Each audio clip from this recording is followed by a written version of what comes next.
Okay.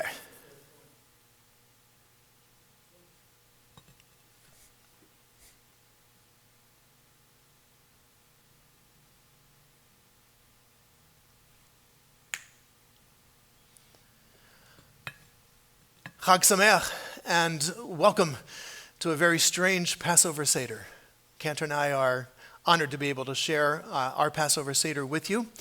This will be part of our YouTube channel, as you know, so whenever you need to pause, you can pause whenever. If you wish to fast forward, you can even fast forward, but you may miss the cantor singing, so you might actually want to watch the whole thing.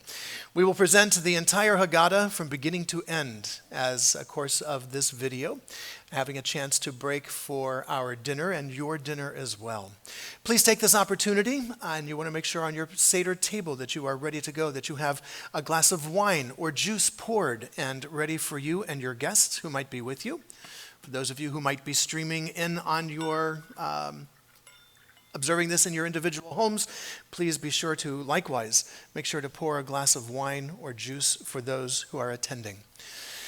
The rabbis, in wanting to create a Passover Seder, were focused on the number 15. 15 plays an important role in Jewish tradition. It is spelled with the letters Yud Hey. The letter Yud is 10, the Hey is 5. These 15 steps form the basis of our Seder that we are going to go through, but even more importantly, 15 is connected to many spiritual aspects of our Passover celebration. 15, written again, Yud Hey spells Yah. This is one of the names for God. It is the first two letters in the Tetragrammaton, the four-lettered name for God that we now pronounce Adonai. And it is the ending of that great word, Hallelujah, those 15. Our rabbis envisioned that as we went through each step of the Seder, we would find ourselves living on a higher spiritual plane with each of those steps. We begin in the degradation of slavery. We end in the joyous jubilation of freedom. Our cantor will sing for us those 15 steps so we understand our Seder meal as it is about to unfold.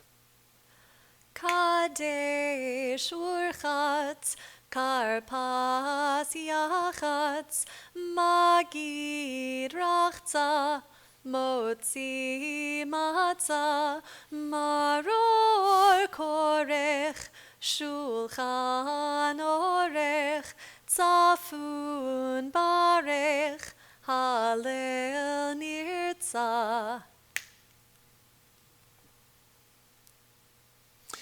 We begin with our Seder plate done by the artist Rachel Cowan. Cowan, C-O-W-A-N. It is a metal Seder plate. The individual dishes are magnetic, so they would adhere to the main base, but could be removed and passed around the Seder table. The matzah holder as well is a metal magnetic matzah holder, which is able to hold the matzah sheets in an appropriate fashion. And let us populate our Seder plate with the various items that we choose to celebrate.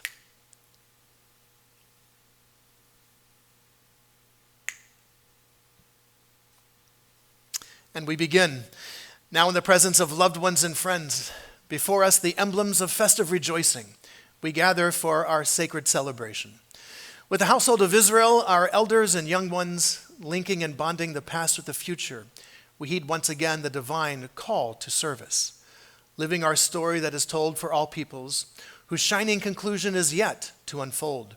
We gather to observe the Passover as it is written in our Torah, "You shall keep the feast of unleavened bread. For on this very day I brought you out of Egypt. You shall observe this throughout the generations as a practice for all times." We assemble in the fulfillment of the mitzvah, Zachor et hayom hazeh. Remember the day on which you went forth from Egypt, from the house of bondage, and how God freed you with a mighty hand. We prepare to light our festival Yom Tov candles, holiday of Passover candles, and I invite us to read responsively. May the festival lights we now kindle inspire us to use our human powers To heal and not to harm, to help and not to hinder, to bless and not to curse, to serve the God of freedom. In praising God, we say that all life is sacred. In kindling festive lights, we preserve life's sanctity. With every holy light we kindle, the world is brightened to a higher harmony. In praising God, we say that all life is sacred. In candling these festive lights, we preserve life's sanctity. And indeed, with every holy light we kindle, the world is brightened to a higher harmony. With every holy light we kindle, the world is brightened to a higher harmony.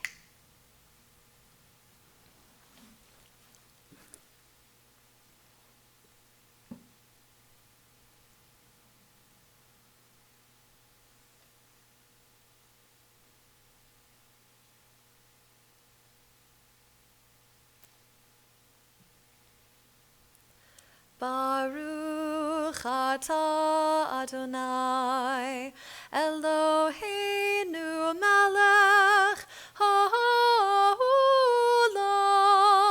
asher kitshanu b'mitzvotav, v'tzivanu lehadlik ner shel Yom Tov. We praise you, our eternal one, holy God, source of all being, who calls us to deeds of holiness through mitzvot and inspires us to light these holiday candles.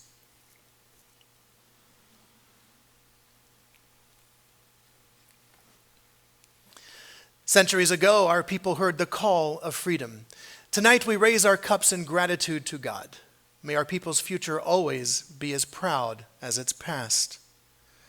We recall from the book of Exodus, God saying, "Now I have heard the moaning of the people of Israel, who the Egyptians keep in slavery, and I have remembered my covenant." God makes 6 promises to the Israelites.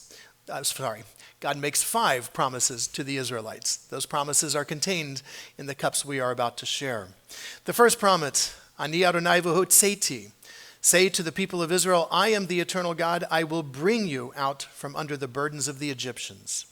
V'hitzalti etchem ba'am me'avodatam, and I will deliver you from their bondage. V'ga'alti etchem bizroa nituya, I will redeem you with an outstretched arm and great judgments. V'lakachti etchem li la'am, and I will take you to me for a people, and I will be to you a God. These are the 4 promises that we drink each of the cups for. There is a 5th promise. Ve'eveti etchem el haaretz, I will bring you into the land concerning which I swore to give to Abraham, Isaac, and Jacob, and I give to you as a heritage. I am the eternal God. This 5th cup of promise, when the rabbis were creating the Passover Seder, the rabbis weren't sure if they should be drinking 4 cups or 5 cups. The rabbis were living under the time of Roman oppression.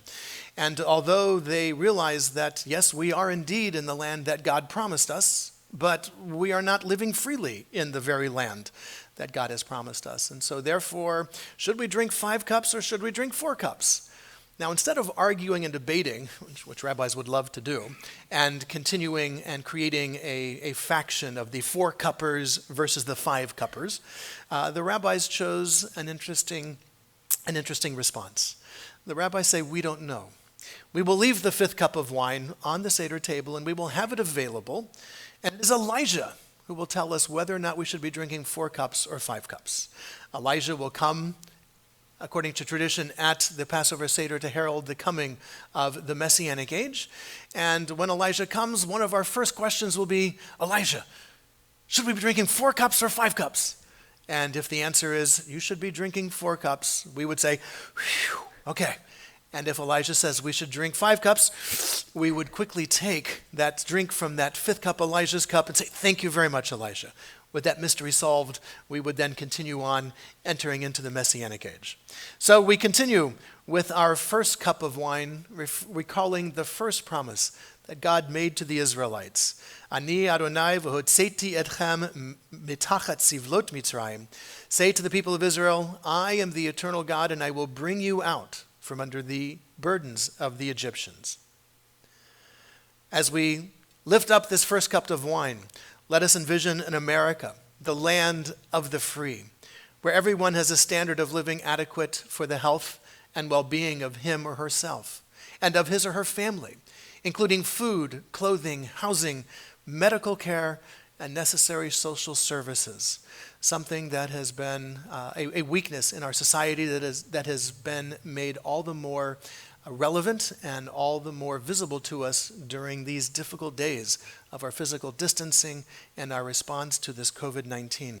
We take up our cups of wine, symbolic of joy and happiness, as we gather in our separate homes, as the Israelites gathered in their separate homes in the land of Egypt, hoping for that time, which may come very soon, when we can emerge from our solitary isolation and rejoin not only the Jewish community, but the community of all peoples everywhere. Baruch atah Adonai, Eloheinu melech haolam, borei peri hagafen. Baruch atah Adonai, Eloheinu melech haolam, asher bachar banu mikol am, v'romanu mikol lashon, v'kiddushanu b'mitzvotav, v'titen lanu Adonai Eloheinu be'ahava, moadim lesimcha, chagim uzmanim lesason, et yom chag hamatzot hazeh, zman cherutenu, mikra kodesh, zecher litziat mitzrayim, kivanu vacharta, ve'otanu kidashta, mikol ha'amim. Umoadei kodshecha besimcha uvesason hinchatanu.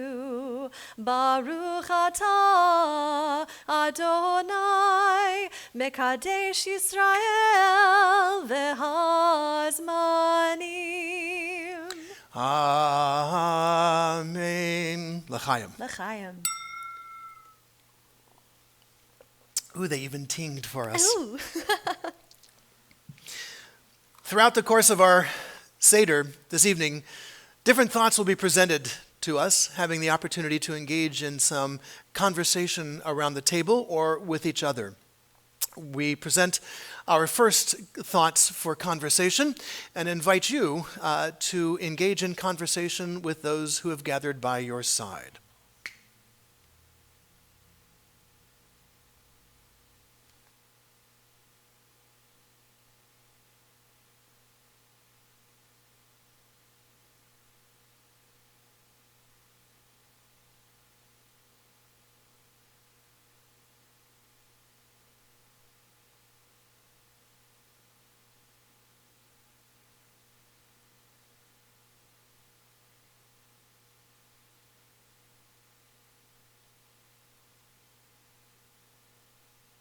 Back to our PIP shot, please.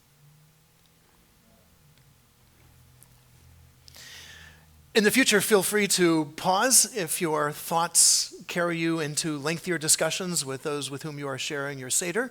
Otherwise, we will continue. As we are gathering in this particular situation, indeed under very unique situations for us all, unable to gather together as a whole community, we nevertheless are grateful for life and for being able to gather in this virtual world. And so our Shehechianu, I think, is even all the more important to us on this Passover celebration. For this is the first time we have celebrated such a Seder. This is hopefully the last time we will celebrate just such a Seder. And as it has been a year since our last Seder, we are grateful to reach this point in our lives, to be able to celebrate a Seder amongst us in the virtual world. I ask us to raise our cups again as we share together the words of our Shehechianu. Baruch atah Adonai, Eloheinu melech haolam, shehechianu, v'kiyamanu, v'higianu lazman hazeh. Amen.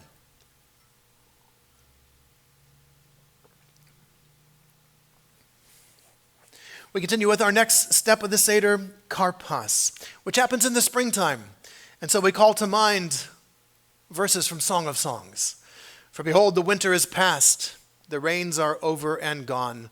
The blossoms have appeared in the land, the time of singing is here. Well, the rain isn't gone yet from Southern California. The blossoms are indeed appearing. This is a time of singing and a time of hope. As we partake of these greens, let us praise God for the renewal of spring. As we welcome the return of spring, let us listen and hear the words of nature. As you dip the beauty of greens into the water of tears, please hear my cry. Can't you see that I am slowly dying? My forests are being clear-cut, diminished. My diverse and wondrous creatures, birds of the sky and beasts of the fields, small and large, are threatened with extinction in your lifetime. My splendid, colorful flora and fauna are diminished in kind. My tropical places are disappearing before us, and my oceans are warming. Don't you see that my climate is changing, bringing floods and heat, more extreme cycles of cold and warm, all affecting you and all our creation? It does not have to be. You, all of you, can make a difference in simple ways. You, all of you, can help reverse the sorrowful trend. May these waters into which you dip the greens become healing waters to soothe and restore. As you dip, quietly make this promise. Yes, I can help protect our wondrous natural places. Yes, I can try to use fewer of our precious resources and to replant and sustain more. I can do my part to protect our forests, our oceans, our waters. I can work to protect the survival of creatures of all kinds. Yes, I will seek new forms of sustainable energy in my home and in my work, turning toward the sun, the wind, and the waters. I make this promise to strive to live gently upon this earth of ours for the good of all coming generations.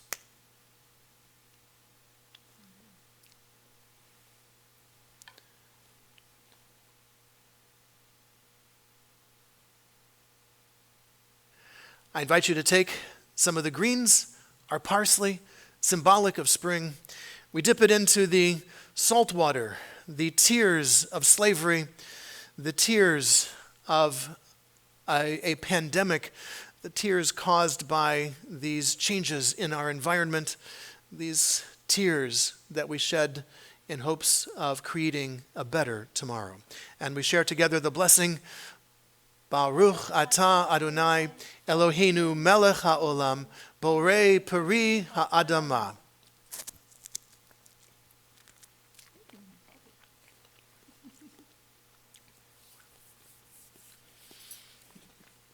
And again, a few thoughts about the karpas we just consumed. Feel free to pause the video at this point if you wish to delve more deeply into these thoughts.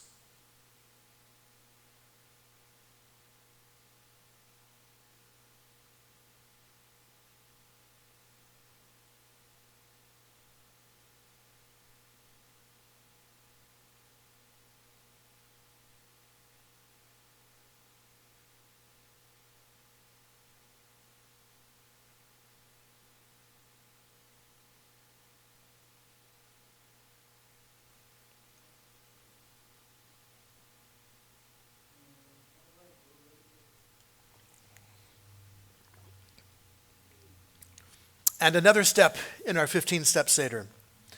I now break the middle matzah. There are 3 sheets of matzot available to us. 3 is a very important number, not only for the ancient world and the biblical world, but also for Passover. Moses' name, who's never mentioned in the Passover Haggadah, is spelled with 3 letters. Sinai, where we experience the revelation of God, is also spelled with 3 letters. And there are 3 groups of Israelites from the biblical days. There were the Israelites, the Levites, and the Kohanim. I break this middle matzah, and we will conceal this half of it for the afikomen. Later, we will share it. As in the days of old, the Passover offering was shared at this service in Jerusalem. Among people everywhere, sharing of bread forms a bond of fellowship. For the sake of our redemption, we say together the ancient words which join us with our own people and with all who are in need, with the wrongly imprisoned and the beggar in the street. For our redemption is bound up in the deliverance from bondage of people everywhere.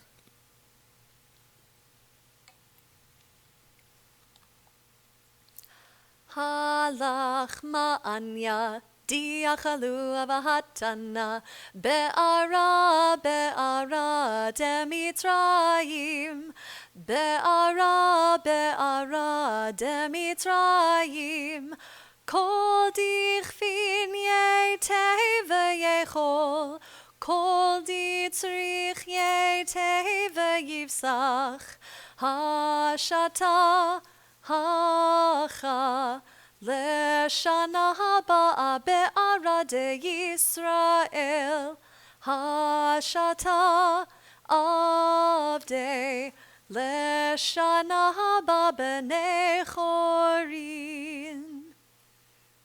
PIP shot.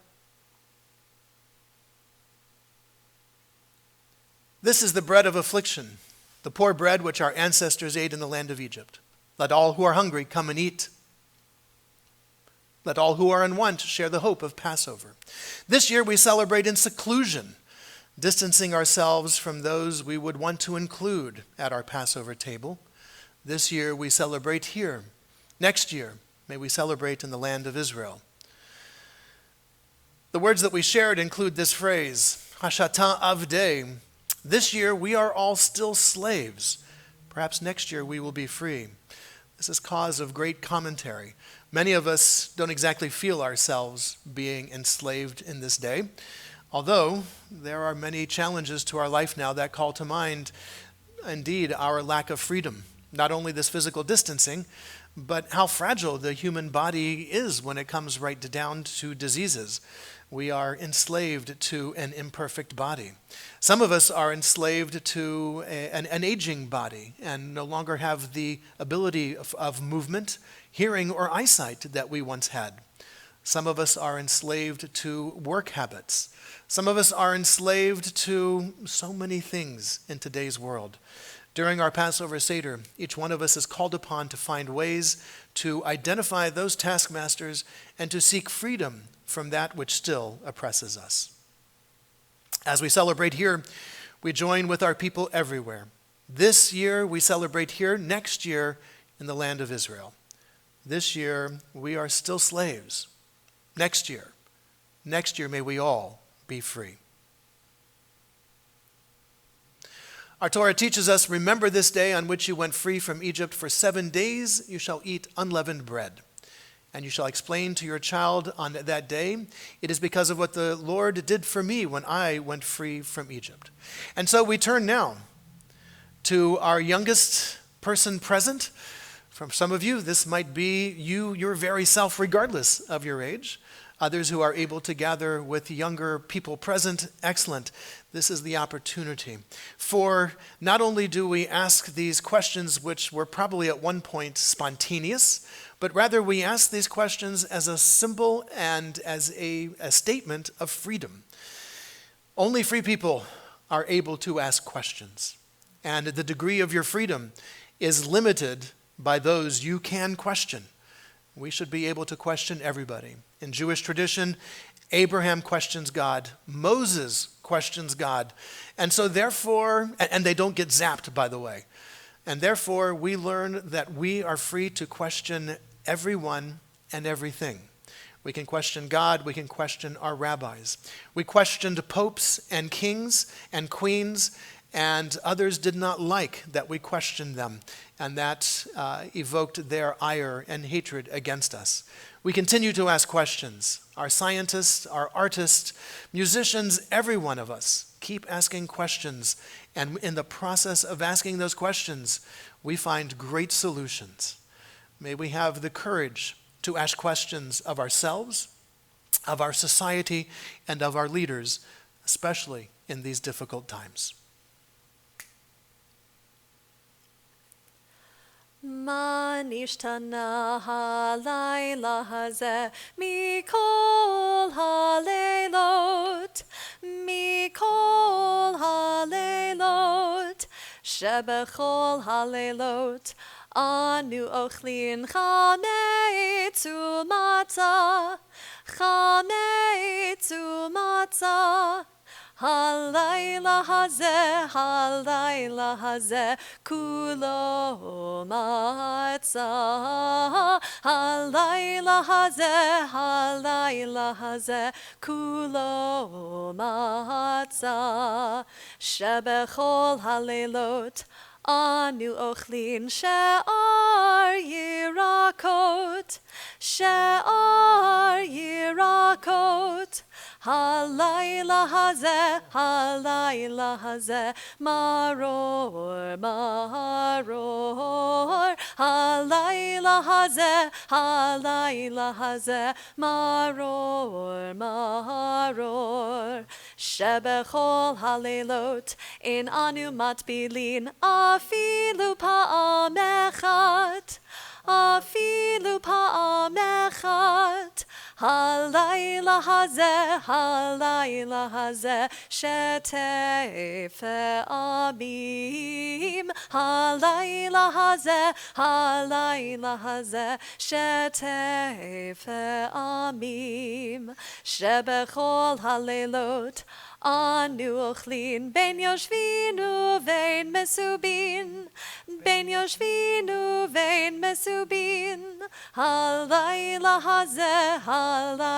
הזה, כולנו מסובין. הלילה הזה, כולנו מסובין.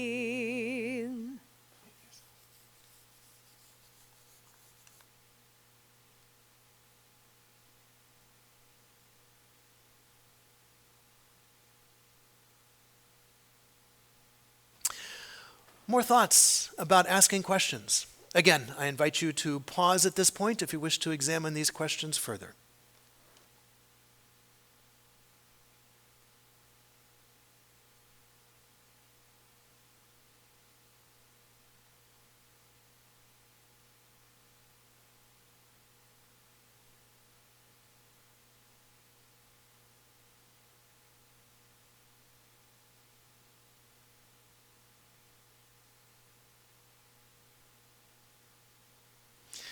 As the rabbis created the Passover Seder, they were playing Bible trivia with us.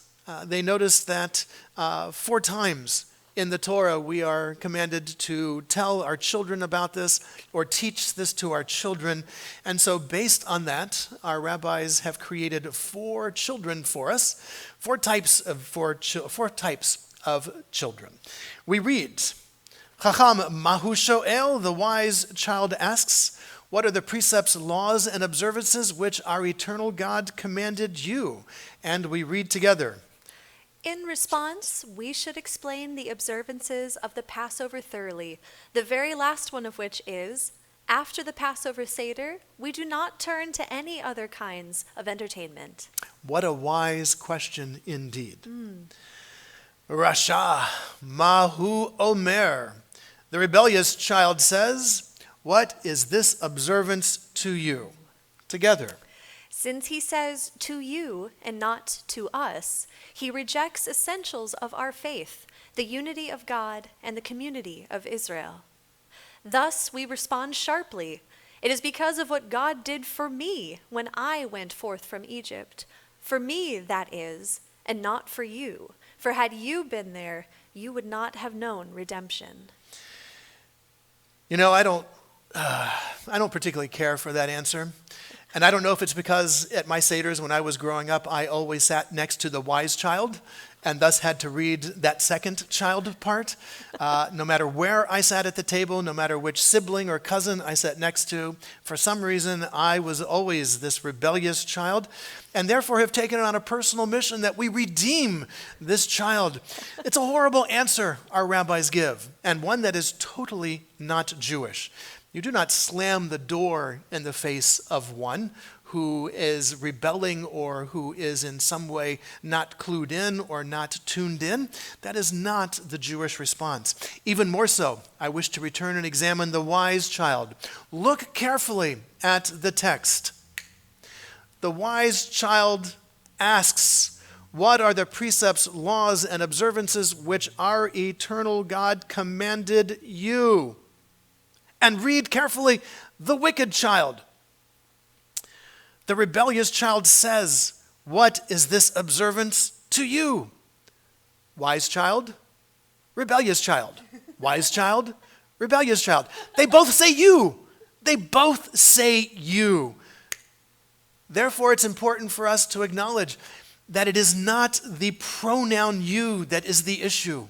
No, wise child, you, rebellious child, you. No. The answer is there is a difference. There is a valid reason, but the rabbis missed the point.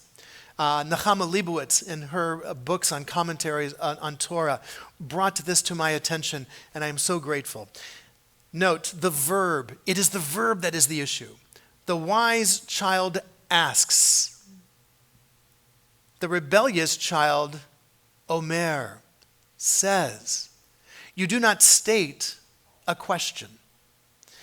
The rebellious child is rebellious, not because the rebellious child says you, but rather because the rebellious child's mind is already closed. It is already made up. It is not interested in hearing the answer because it is not interested in asking a question. The rebellious child is rebellious because the rebellious child thinks it knows it already. It is closed off to any suggestions, any recommendations, or any possible alternatives. This is why the rebellious child is rebellious. His mind is made up. Her mind is already decided, and no amount of evidence to the contrary will this child allow into their thought process. This is why the rebellious child is rebellious. We continue on. We have a simple child. The Tam, Mahu Shoel. See, there's the verb, ask. The simple child asked, "What is this?" And we quote from our Torah, Amarta Alav, we read together.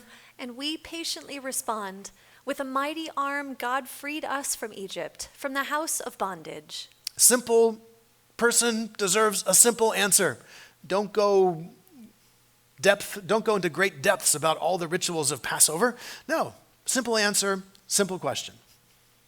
V'she'eno yodea lishol, and for the child who is unable to ask, you must begin yourself as it is written, V'higadeti levanecha beyom hahu. We read together, You shall tell your child on that day, saying, "This is because what God did for me when I went free from Egypt." Right. For those who don't yet know how to form their questions, we have to open the door to them to be able to ask questions. And speaking of questions, some more thoughts not questions. This is about children. We want to talk about our 4 children because actually these 4 separate children might not be as separate as we think they might be. Indeed, sometimes our tradition teaches us that these children are very much part of who we each individual are. And so, some thoughts about questions and about our children. And so we pause about children. Looks like I got to type.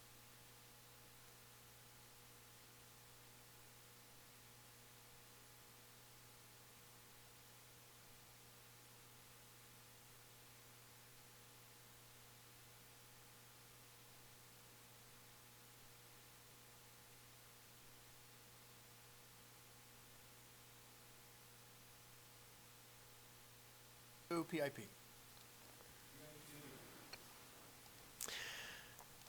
And now we get into the actual telling. The Magid, another of our 15 steps, bringing us closer as we move not only to the meal, but closer to that joyous conclusion, that celebratory feeling of being free.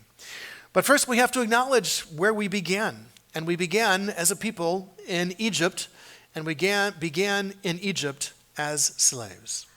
Avadim hayinu, hayinu, ata b'nei chorin, avadim hayinu, ata b'nei chorin, avadim hayinu, ata b'nei chorin. We celebrate tonight because we were slaves to Pharaoh of Egypt, and God freed us with a mighty hand and an outstretched arm. Had God not placed the yearning for freedom in the hearts of our people, then surely we, our children, and our children's children would have remained enslaved to Pharaoh in Egypt. Even if all of us were scholars, all of us full of understanding, all of us elders, all of us learned in the Torah, it would still be our duty to tell the story of the Exodus from Mitzrayim. Moreover, whoever elaborates upon the story of the Exodus deserves praise. An instance of this is told of Rabbi Eliezer, Rabbi Joshua, Rabbi Elazar, the son of Azariah, Rabbi Akiva, and Rabbi Tarfon. Here they are at their Seder. Very colorful Seder. At their Seder in Bnei Brak, they discussed the going out from Egypt through the entire Passover night until their students came and said to them, "Our teachers, the time has come already to recite the morning Shema." It's important for us to note the reality of this particular Seder. We know nothing of the Seder. These are not just four slouches. These are four of our greatest rabbis of the 2nd century CE. Rabbi Eliezer, Rabbi Joshua, Rabbi Elazar, Rabbi the son of Azariah, Rabbi Akiva, and Rabbi Tarfon. These are some of the greatest at their Seder in Bnei Brak. Now, the Seder they held throughout the entire Passover night. Are we to believe that they held their Seder in a room without windows? Would that have been possible? Because they did not notice that the sun was that the sun was rising and it was time to say the morning Shema? No, rather there is something else going on here.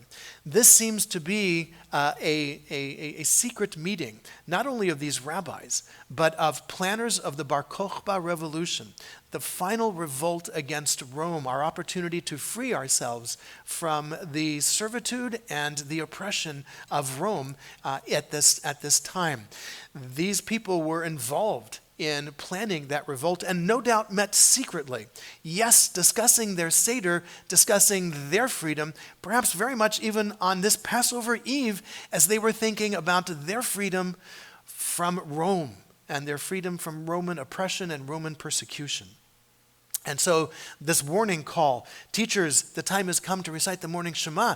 This was probably more or less a warning to these very rabbis that Roman centurions were around. Be careful what you are speaking. We knew physical servitude in Egypt, and we have known physical servitude at many times since. Before that, our souls were in bondage. For in the beginning, our ancestors were idolaters. But afterward, God drew us nearer to the service of the eternal God, as it is written, "Of old your ancestors dwelled beyond the river Euphrates, and they served other gods." Let us read together. We have known physical bondage and spiritual servitude. We have also been subjected to social degradation. For in the eyes of others, we were a subject people, Arameans. My father was a wandering Aramean. He went down to Egypt with meager numbers and sojourned there, and there became a great and populous nation. I took your father Abraham from across the river, and I led he and Sarah into the land of Canaan. And I increased his descendants. And to Abraham and Sarah I gave Isaac, and to Isaac and Rebekah I gave Jacob. When Jacob and his children went down into Egypt, Joseph was already in Egypt. Joseph had emerged with power over the land of Egypt. There was famine in all the lands, but in the land of Egypt there was bread. And Pharaoh said to the Egyptians, "Go to Joseph. Whatever he tells you, you shall do." And all the world came to Joseph in Egypt. After Joseph died and all his brothers and all that generation, a new king arose over Egypt who did not know Joseph. We must pause for a moment here. David, are we PIP? Okay, let's go PIP. To explore this verse just a little closer. A new king arose over Egypt who did not know Joseph. How is that possible? Joseph had orchestrated the entire land swap, the largest land swap in the history, giving Pharaoh the power over all of Egypt. So our rabbis note that it was not just the fact that this king did not know Joseph. No, it is this king refused to acknowledge any of the contribution of Joseph or of the Israelites who were living in Egypt at that time. So often that happens in our life, where people who deserve credit are denied credit. Sometimes it takes Hollywood to correct that, like the movie about the African American women who were involved in the math behind the NASA space launches, and so many others. Untold origins, untold sources of the things that we are now celebrating and that we take advantage of in our life. A lot of these had people who have been silenced by history. And so it is not only ancient kings who overlook the contributions of those who live in their society. It is us moderns as well. And therefore, we deserve to show those people respect whenever we possibly can. This king said to his people, "Look, the Israelite people are much too numerous for us. Let us deal shrewdly with them, lest they increase, and in the event of war, join our enemies in fighting against us and gain ascendancy over our country." And so they set taskmasters over them and oppressed them with forced labor. And they built garrison cities for Pharaoh, Pithom and Ramses. The Egyptians embittered their lives with slavery and hard work and all sorts of work in the fields. And the more they increased and spread out, so that the Egyptians came to despise and dread the Israelites. So Pharaoh charged all of his people, saying, "Every boy that is born shall be thrown in the Nile, but let every girl live." Moreover, the king of Egypt spoke to the midwives of the Hebrews, one of whom was called Shiphrah, and the other Puah. Oh, we must pause for a little commentary here about Shiphrah and Puah. Are we PIP? Great. Shiphrah and Puah. This phrase, midwives of the Hebrews, could be understood of one of two ways. Either these were Hebrew people who were the midwives to the Hebrews, or this could be understood as these were Egyptian midwives who were midwives to the Hebrews.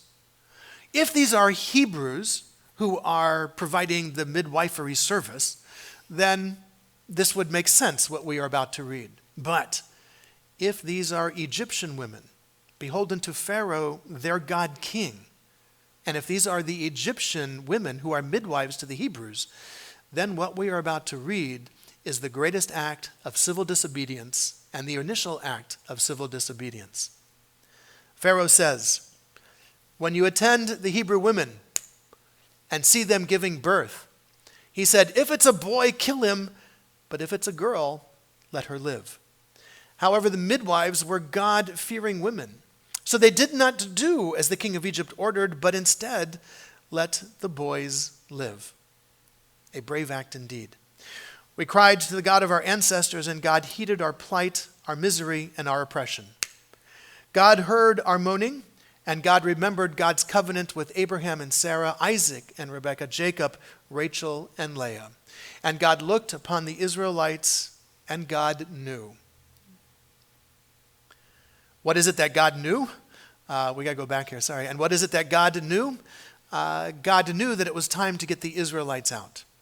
God knew this because, according to our rabbinic commentaries, the moaning of the Israelites had changed during their years of servitude. Initially, they were moaning out of disgust and out of hatred of the Egyptians and out of the hatred of their loss of freedom. They were crying out because they wanted to be free and yearned to be free, but did not know how to make that happen. In the end, the moaning was one of complacency. We have come to the end of the day.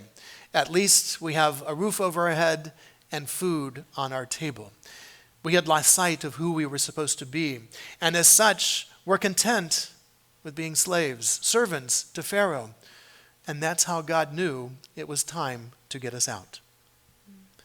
And God said, I will go through the land of Egypt on that night, and I will mete out justice against all the gods of Egypt.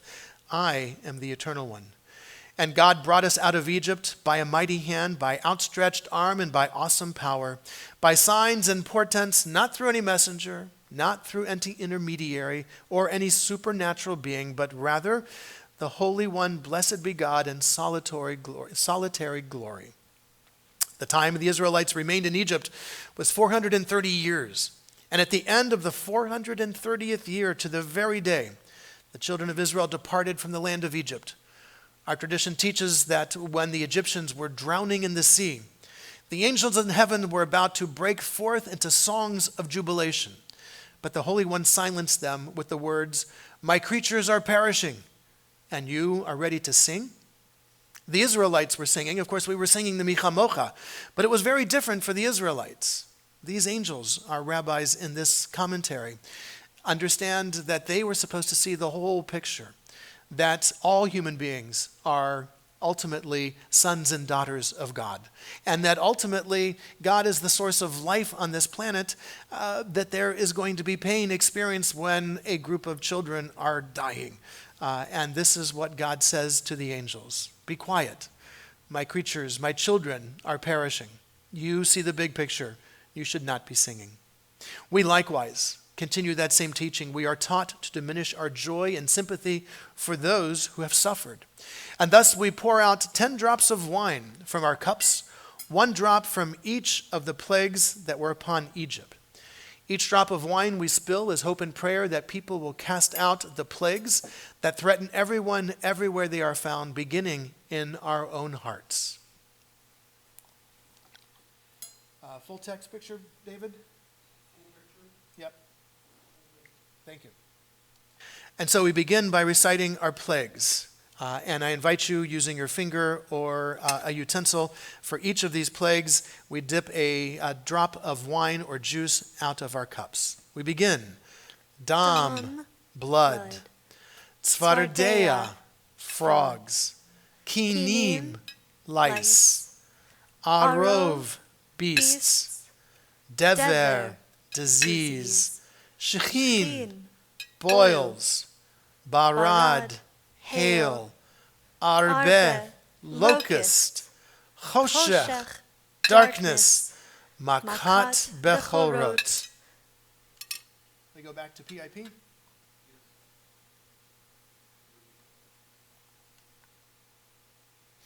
These were some of the plagues that were brought about on ancient Egypt. We pause for a moment as we consider these plagues, and more importantly, even add some of our own, removing drops of wine for our cup of joy, for our physical solitude from this COVID-19 plague that is upon all of humanity, and so many of the other injustices.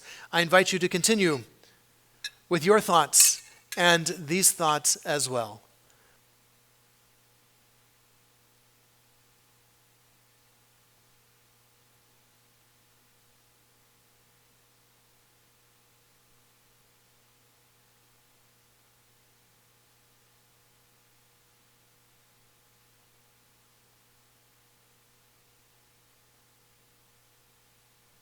Are ready for PIP.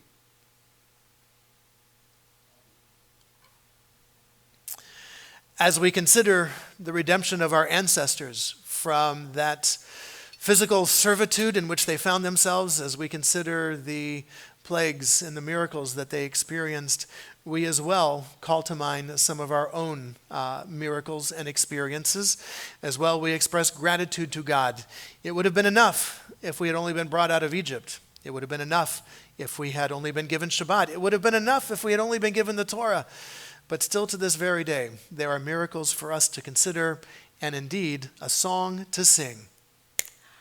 Ilu hotzianu mi Mitzrayim, hotzianu mi Mitzrayim, dayenu, dayenu, dayenu, dayenu, dayenu, dayenu, dayenu, dayenu, dayenu, dayenu, dayenu, dayenu. Ilu natan lanu et hashabat natan lanu et hashabat dayenu. Dayenu, dayenu, dayenu, dayenu, dayenu, dayenu, dayenu, dayenu, dayenu, dayenu. Ilu natan lanu et haTorah natan lanu et haTorah dayenu. Dayenu, dayenu, dayenu, dayenu, dayenu, dayenu, dayenu, dayenu, dayenu, dayenu. And we continue with some dayenu thoughts.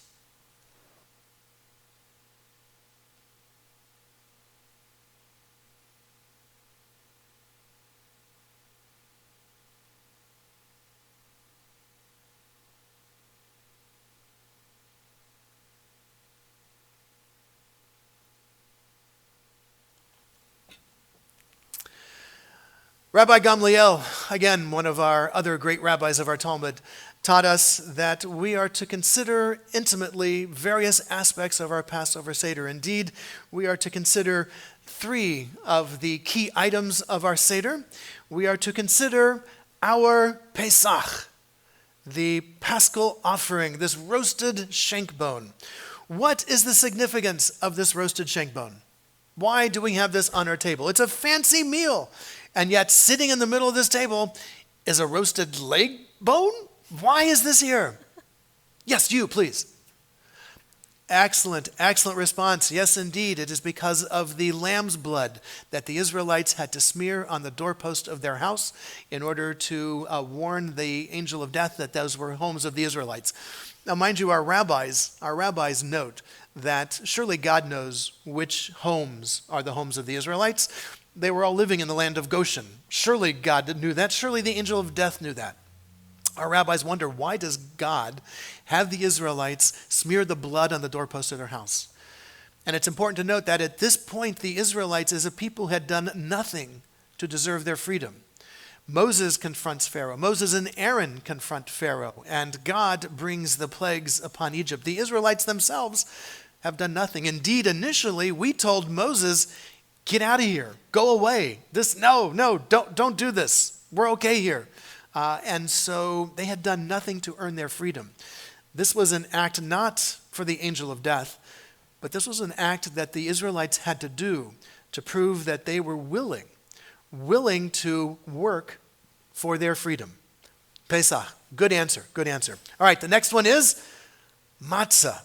Why do we have this matzah? Why are we eating this type of stuff? Yum.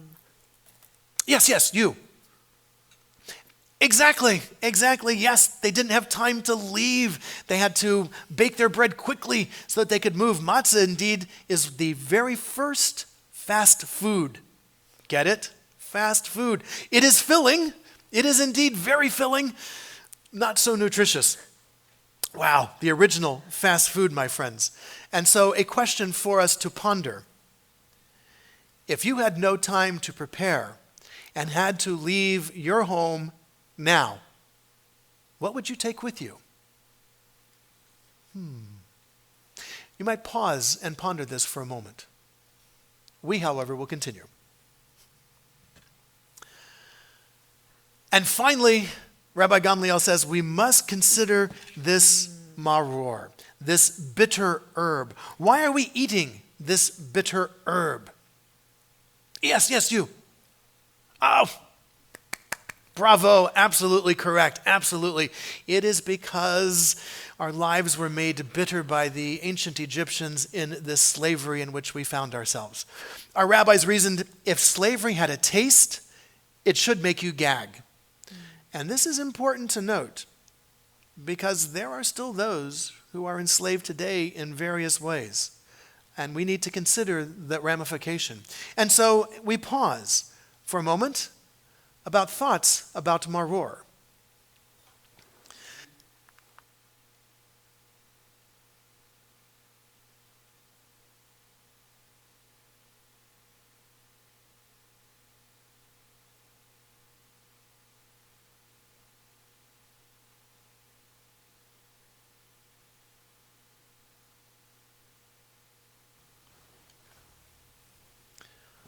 But there are several other items involved on our Seder plate. We have a roasted egg. The roasted egg is there to remind us not only of the Paschal sacrifice that was brought, the lamb, but also the additional holiday sacrifice that was also brought. Charoset, the apple nut mixture, right here. Yes, right here, our apple nut mixture. This is to remind us of the mud with which we had to use to make the bricks. But we have a lot of other items that are on our Seder plate this evening, and on Seder plates across the world. We have added all kinds of things. An orange to remind us that women have an active role to play in Judaism all the way through time. Miriam is a prophet. Deborah is a judge. Miriam of the Torah was identified clearly by the Torah as a prophet and led our people in song. Deborah, at the time of Judges, was the judge. She ruled the Israelites. Women have an active role. We have beans, rice, and legumes on our Seder plate because the segregation that was brought in was an artificial segregation. It was the Ashkenazic rabbis who were fearful of the intermingling between the Ashkenazic Jews and the Sephardic Jews. The Sephardic Jews had different customs. They spoke Hebrew a different way, a Sephardic pronunciation, not the Ashkenazic pronunciation. Ashkenazic Jews said Shabbos. The Sephardic Jews said Shabbat. And this was the reason for separation? A horrible reason. And so because of bigotry and prejudice, some of the Ashkenazic rabbis included beans and rice as forbidden items during Passover because for Sephardic Jews, beans and rice were permitted. They're not part of the Torah prohibited grains. And so now communities would not be able to get together at times of Passover, or if they would fight and argue. So we removed that obstacle. Beans and rice are on our beans, rice, and legumes are on our Seder plate. A pine cone. I read about this from one of my colleagues. They've added a pine cone to their Seder table because we learned from from a naturalist back in the 70s. Many parts of a pine tree are edible. It is the pine nuts in the pine trees that are edible, but they come from the pine cone, which you either have to rip open with, vice grips and other power tools, or you're a squirrel, you can bite them out of there, or you wait till the pine cone opens up and reveals the pine nuts. And so the pine cone's on the table to remind us that sometimes we're very much like a pine cone. We are closed off from each other. We are closed off even from ourselves. And that very sensitive, very delicious part of us remains hidden from others. We are reminded to always strive for that environment when you are safe and can feel yourself opened like our pine cone.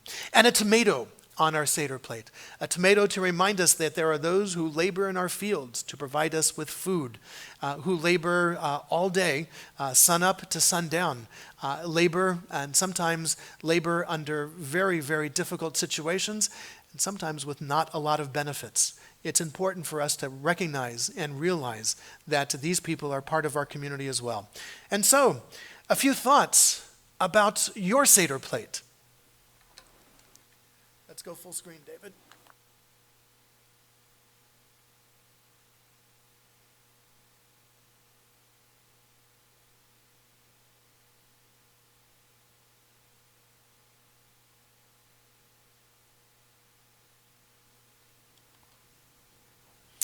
We continue and get ready for our second cup of wine or juice.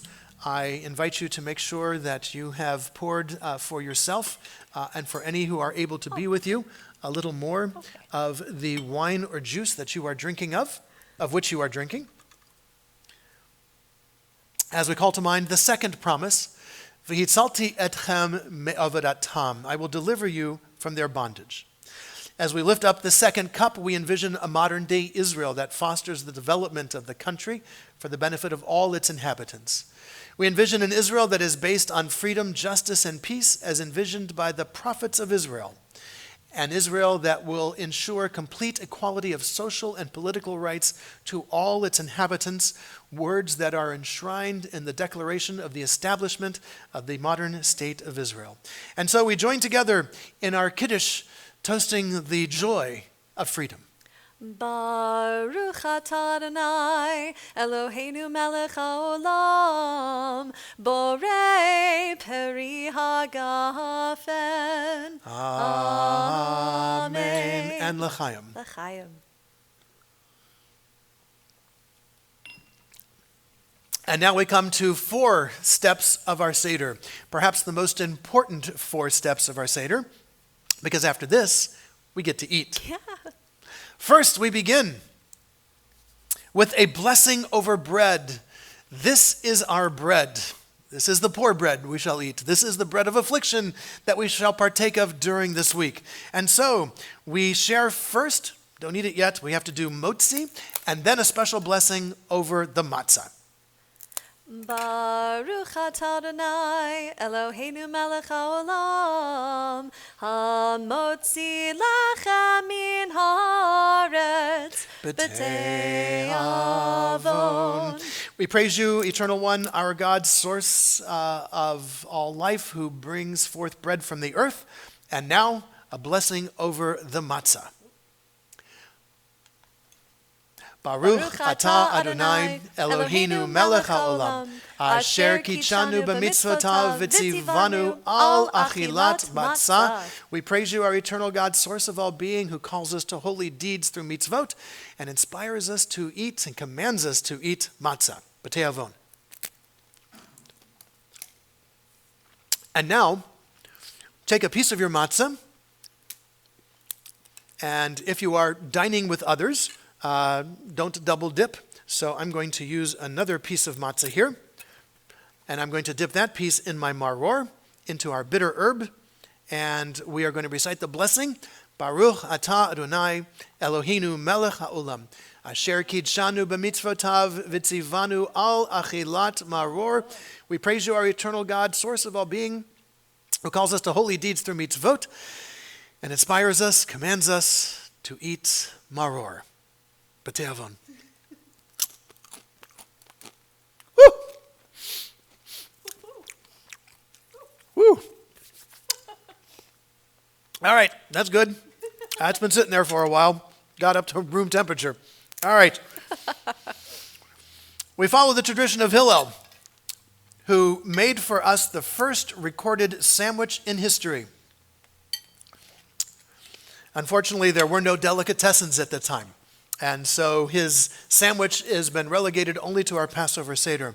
But it was Hillel's practice who would eat matzah and charoset together as a way of symbolically showing not only you're eating the matzah, but you are also eating the maror, the matzah of our redemption, and the maror of our bitterness, with a little bit of the charoset, symbolic of that material that we had to use to make the bricks. We put all of them together in our first recorded matzah sandwich, and we say, B'tei avon.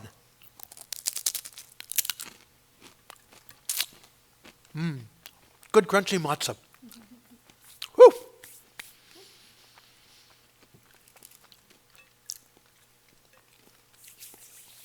And with that, we turn to our shulchan orech, our set table, our meal. And while we have a chance to do that, here are some thoughts about our meal.